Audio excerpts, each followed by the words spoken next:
Meus amigos, como vocês devem ter visto no nosso quadro, nós vamos aproveitar esse movimento, do Setembro Amarelo para fazer algumas reflexões sob a luz do Espiritismo. Vocês me conhecem, vocês sabem que eu opto, eu faço a escolha de transmitir a mensagem de uma maneira mais leve, muitas vezes até divertida, pelo menos assim eu tento, porque a minha visão de Jesus, a minha visão do Cristo, não é essa visão de sofrimento, de Jesus crucificado. Eu costumo dizer para as pessoas, olha, Jesus já desceu da cruz, fazem 2000 anos. Jesus é amor. Amor é leveza, é estado de espírito elevado, é alegria. Mas esse é um tema pesado, porque, para quem não sabe, no mês de setembro, as organizações de saúde, as organizações religiosas também, fazem uma campanha, que a gente chama de Setembro Amarelo. As instituições, a maioria delas, chama de mês de combate ao suicídio.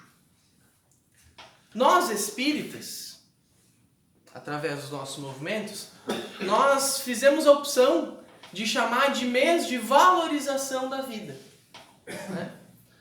Pode parecer apenas um jogo de palavras, mas vocês vão notar, e eu espero que notem durante a minha fala, que há uma diferença nisso.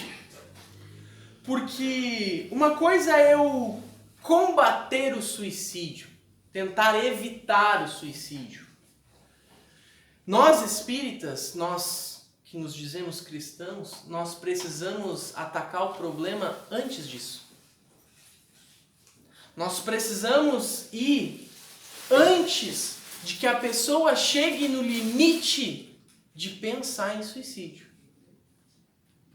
E aí é preciso que a gente tenha muito cuidado para falar do tema.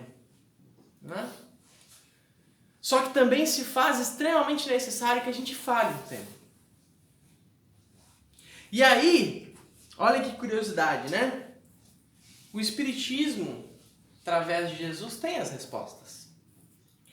E eu conversava com a Cida aqui antes da palestra, e eu quero agora abrir a minha palestra para fazer um momento aqui de auxílio geral, e convidar todos aqueles que por algum motivo se sentem angustiados, em sofrimento, em dificuldade, que conversem com o pessoal da secretaria e solicitem um atendimento fraterno. O que é o atendimento fraterno?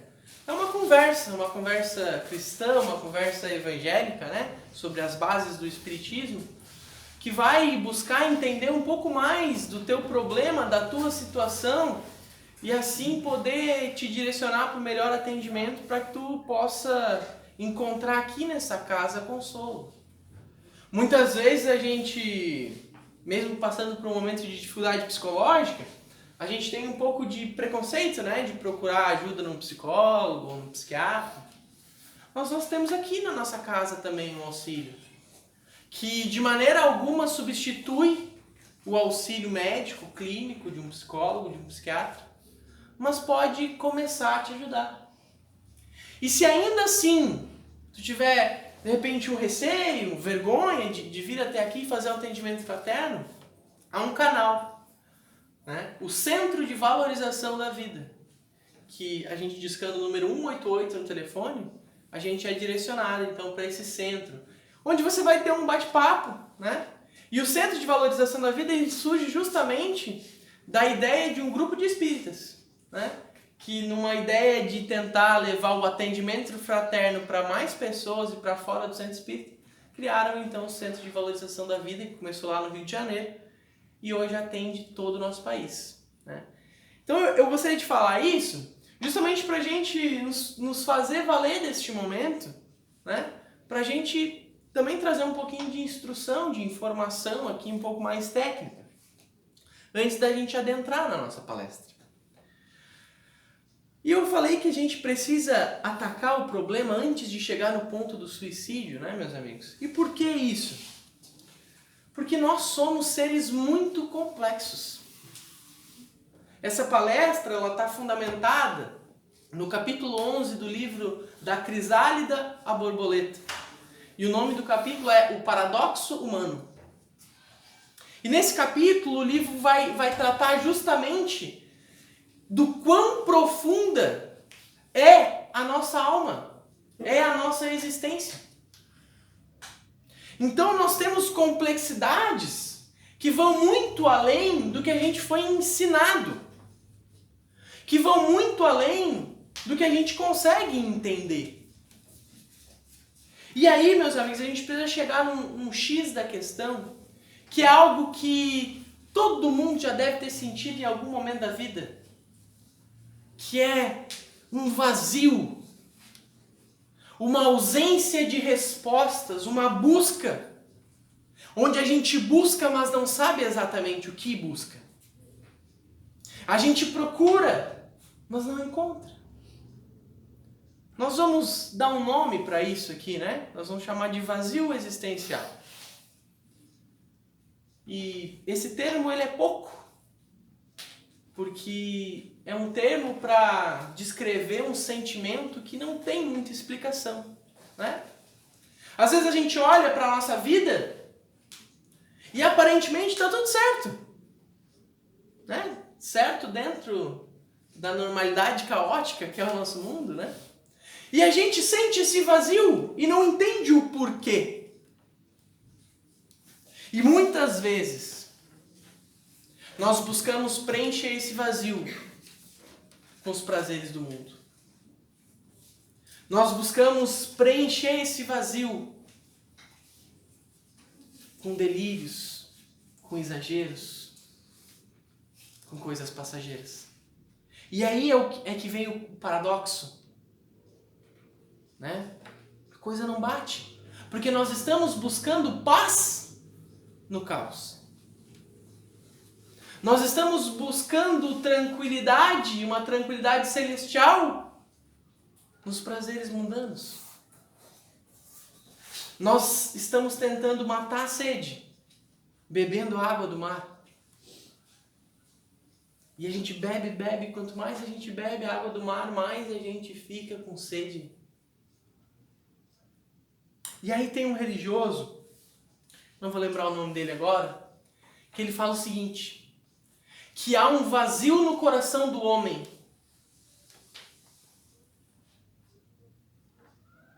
e em todo o tempo a forma que melhor preencheu esse vazio é Jesus. Vejamos, meus amigos, estamos falando aqui de um vazio, de uma busca preenchida por Jesus. Tem uma palavra que está na moda agora, né? Que é propósito. A busca pelo seu propósito, pelo seu ideal. E é muito legal a gente ter um propósito, ter algo que busca. Mas muitas vezes nós vamos tentar preencher esse vazio com algo que não vai nos completar. E é muitas vezes desse vazio que surgem as primeiras problemáticas mentais do ser humano. A gente pensa assim, uma coisinha pequena, né? Não é nada. Mas aí a gente vai visitar o livro Pensamento e Vida.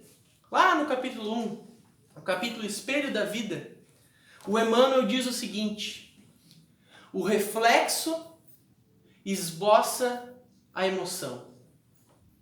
A emoção plasma a ideia.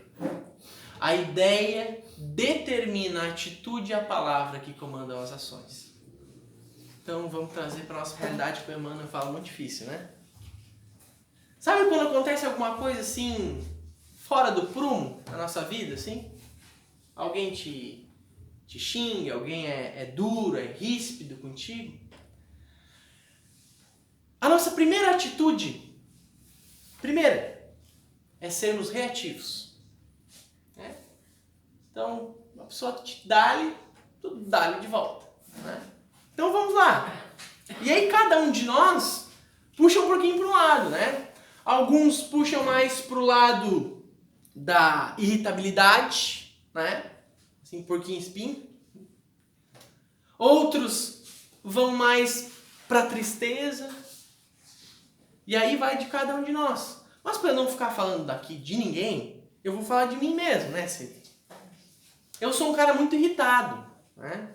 Pode não parecer, né? Quando eu tô aqui na frente, assim, eu pareço um espírito, né?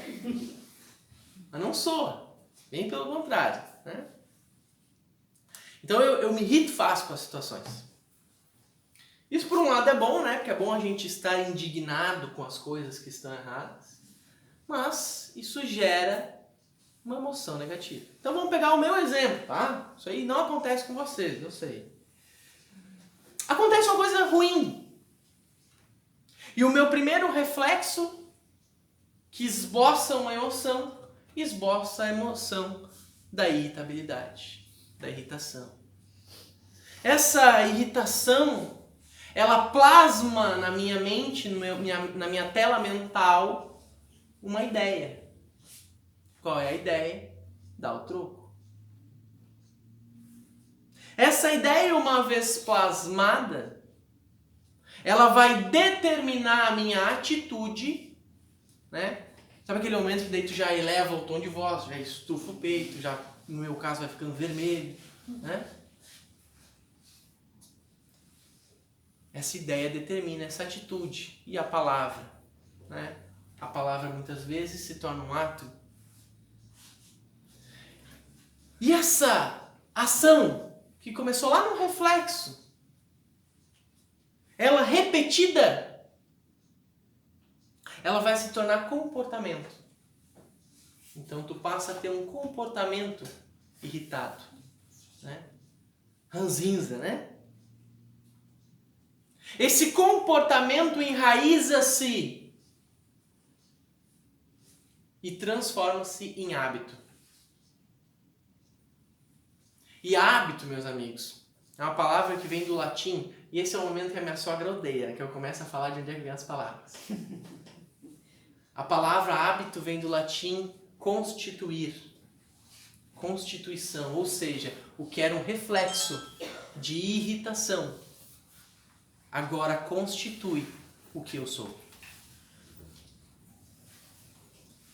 Esse hábito, essa constituição, começa a fermentar dentro da minha existência. E com o tempo, vai impregnando no espírito ansiedade, angústia, medo, culpa. Passado o tempo, o espírito já adoecido começa a imprimir no corpo patologia, doença. Porque não nos enganemos, o Espiritismo nos esclarece quanto a isso. Não há doença do corpo que não tenha ascendente espiritual. Não estamos falando aqui de um resfriado, né, pessoal? De uma gripe, né? Nós estamos falando aqui de doenças mais complexas, né? Como as doenças psicológicas e mentais. Então, toda doença psicológica, mental, ela é a impressão de um espírito já adoecido. Porque é o que nós realmente somos, espíritos. Isso aqui é só matéria. Só carbono. Eu estou Guilherme, eu não sou Guilherme. Eu vou morrer, não sei quando, espero que não seja nos próximos 20 minutos, para não assustar vocês. E vou ser outra coisa, outra pessoa, mas o que eu não vou deixar de ser é o espírito que eu sou. E o espírito que eu sou chegou aqui nesse mundo com as suas impressões, com suas dificuldades, com seus vícios, com as suas doenças. E eu espero que vai sair daqui um pouquinho melhor. Mas, dito tudo tudo isso, meus amigos, eu espero que fique claro para vocês que toda doença psicológica que pode evoluir ao suicídio,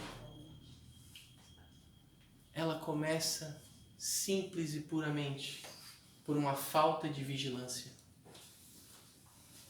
Jesus nos instruiu: orai e vigiai. Então é preciso que estejamos eternamente vigilantes para aquilo que pensamos, para aquilo que sentimos. Para que a gente possa condicionar a nossa maneira de agir à maneira cristã.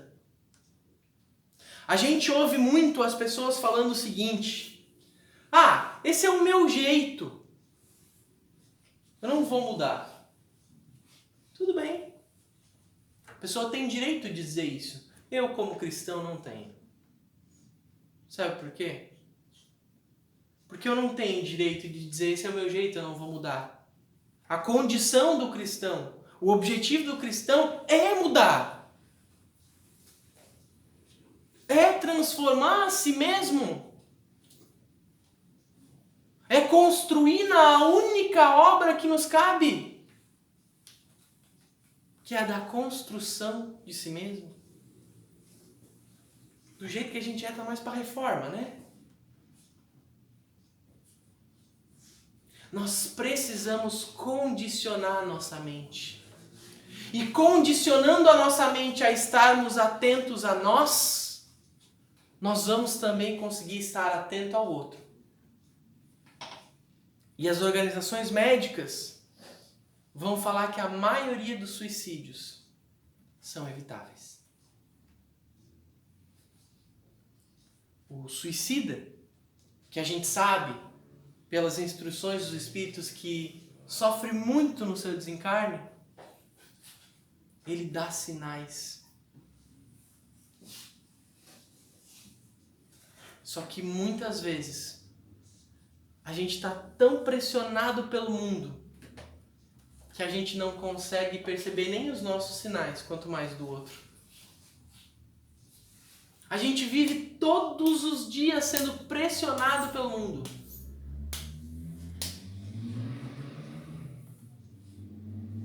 E é isso aí. É da natureza do nosso planeta. Eu já disse aqui umas 300 vezes. Tudo faz parte do processo. O processo evolutivo encontramos hoje nesse degrau, né, dona Dorothy? Num mundo caótico, num mundo dividido, num mundo violento, num mundo briguento, né? Às vezes a gente não chega nem a ser violento, a gente é só briguento mesmo. Antipático. A gente vive às vezes tão em si mesmado que a gente não percebe o todo. E aí às vezes a gente sai fora da casinha, nem sabe por que saiu fora da casinha. E aí sempre quando eu saio fora da casinha, para não falar da Cida, eu faço duas perguntas. A primeira, quem eu sou? E a segunda, onde eu estou? E podem parecer perguntas filosóficas, né? Metafóricas, mas não são. Quem eu sou? Eu sou um espírito imortal, criado simples e ignorante, destinado à perfeição. Isso é o que eu sou. E o que todos vocês são? Eu já falei, eu estou o Guilherme, mas eu não sou unicamente o Guilherme. Eu sou um espírito milenar, com diversas outras existências e diversas outras existências para frente. Segunda pergunta, onde eu estou? Bem-vindos, tripulantes, a um mundo de provas e expiações, onde o mal ainda suplanta o bem. Onde o bem ainda é minoria. Ainda porque está mudando. Mas ainda é assim. A existência aqui é isso. É briga, contradição, desavença, problema. E quem de nós não tem um problema, né, meus amigos? Se você não está passando por um problema, ou se você já não passou por um problema, vai vir problema. É da natureza do planeta. E isso nos ajuda a nos situar, saber onde estamos, entender que faz parte, que não termina aqui. E essa é a grande mensagem do Espiritismo. O Espiritismo matou a morte. Não termina aqui, a vida continua. Cessar essa vida é única e exclusivamente perdurar o sofrimento para a próxima. Nós precisamos resolver aqui e agora. Nós precisamos ter a capacidade de, diante do mundo, resistirmos. Em João, no capítulo 6, a gente vai ter uma mensagem que a ideia dela quer dizer o seguinte: viver no mundo sem ser do mundo. O que isso quer dizer? É confrontar as ideias do mundo, é colidir com as ideias do mundo. E aí, meus amigos, eu vou trazer um trechinho do Espírito Joana de Ângeles, que através da psicografia do Divaldo Pereira Franco, no livro Ser Consciente, que é um livro que faz parte de uma série que a gente chama de série psicológica, né? Ela vai dizer o seguinte: o problema humano e maior e mais urgente é a própria criatura. E aí vamos indo mais para trás na história dos escritos religiosos, vamos visitar Romanos 12, versículo 2. Não vos conformeis com este mundo, mas transformai-o, renovando a vossa mente, a fim de poderes discernir qual é a vontade de Deus, o que é bom, agradável e perfeito. Há 2000 anos atrás, Paulo enviava uma carta aos romanos que dizia: confronte as ideias do mundo. E quais são as ideias do mundo? Divisão, cada um por si, pauleira. E aí, a gente, na nossa geração, na nossa época, a gente aprendeu um argumento que meio que serve para qualquer coisa. É a internet. São as redes sociais. É só tecnologia, é só ferramenta. Os problemas do homem hoje ainda são os mesmos que eram há 2000 anos atrás. O seu egoísmo, o seu orgulho, a sua vaidade. A gente só não enforca as bruxas mais, né? Não apedreja em praça pública, agora a gente xinga nas redes sociais. A gente condena a fé do outro. Mas o problema não mudou. O problema maior e mais urgente, como nos diz a Joana, continua sendo o mesmo. A própria criatura. Que precisa e deve ser transformada. Não na força de mudar o outro, mas na iluminação de mudar a si mesmo. Na vigilância diária dos seus sentimentos, que vai evitar problemas ali na frente. E se não evitados os problemas da ordem psicológica e mental, que a gente tenha a humildade de buscar ajuda, de buscar conselho, de buscar carinho, seja numa palavra do Evangelho, seja num passe aqui no Centro Espírita, seja ouvindo uma mensagem, a gente precisa saber que é pequeno demais para não depender de ninguém.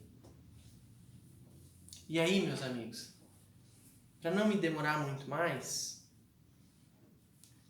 nós vamos visitar o Evangelho de Mateus, no capítulo 14, onde tem uma história muito conhecida. A história onde Pedro anda sobre as águas, né? Uma das histórias mais grandiosas da Bíblia, assim, né?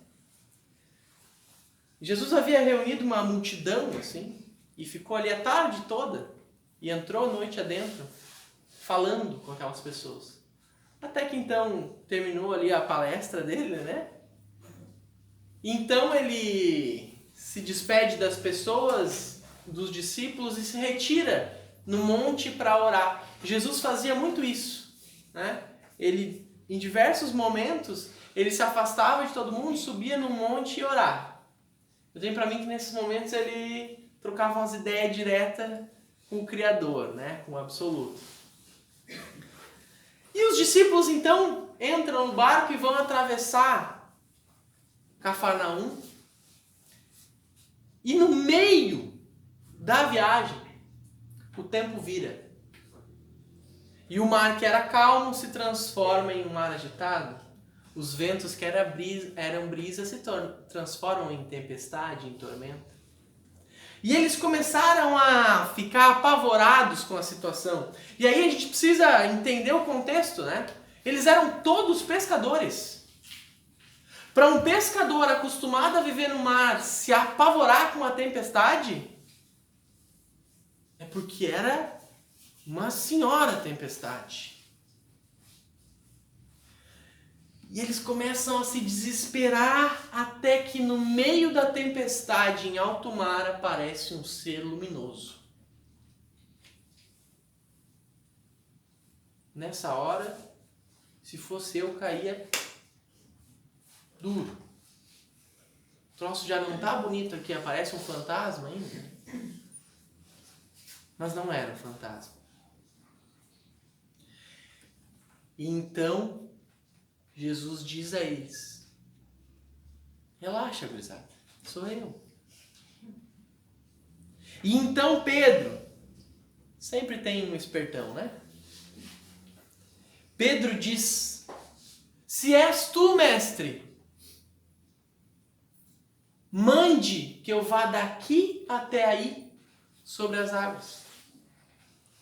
Jesus deve estar pensando: essa hora da noite, Pedro me desafiando, né? E aí, meus amigos, olha o que é a incredulidade do homem, né? Porque nessa altura do campeonato, Jesus já tinha feito milagre, já tinha curado gente, né? Já não era uma surpresa para eles os fenômenos de Jesus. Mas então Jesus diz: Pedro, vem. E Pedro, fixando o olhar em Jesus, começa a descer do barco e começa a caminhar sobre as águas. Imagina. Fixando o olhar no Cristo, ele começa a andar sobre as águas. Eu não conheço muito bem o Pedro, mas se esse não foi o momento mais legal da vida dele... Só que então Pedro lembra que é Pedro, que é gente da gente. E então ele desvia o olhar de Jesus e olha para o mar. E olha para a tempestade. E ao olhar para a tempestade e não para Jesus, ele começa imediatamente a afundar.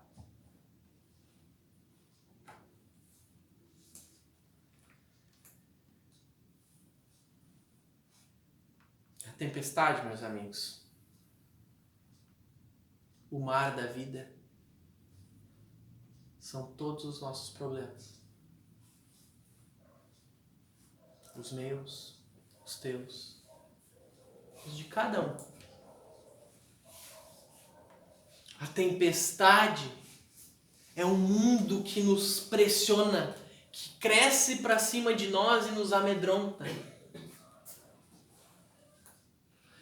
Mas percebam o que muda aqui. A tempestade mudou? Não. Jesus mudou? Não.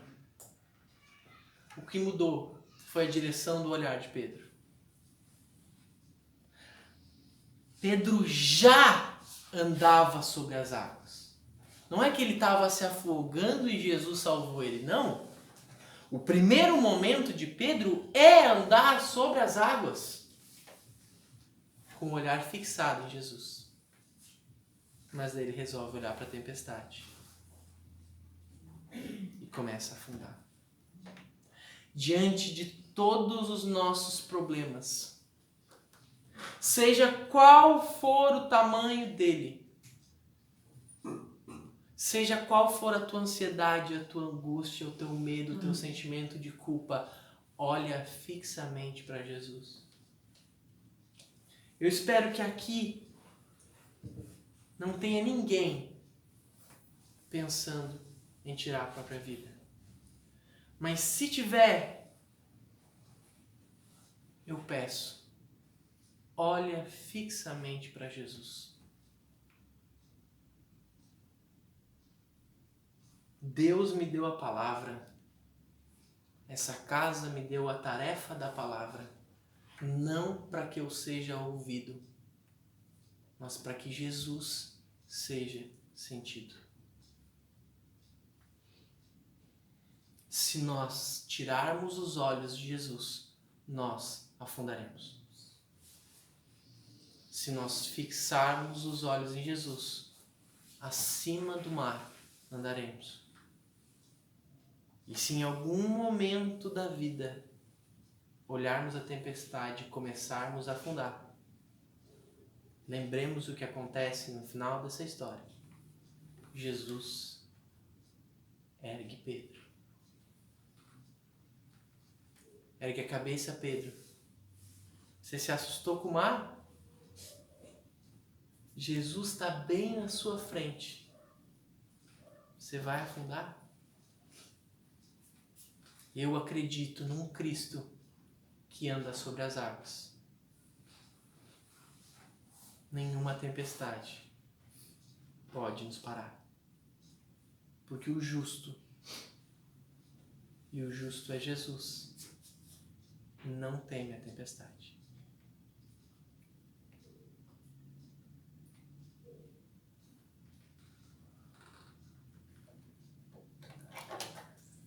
Hoje não foi fácil, pessoal.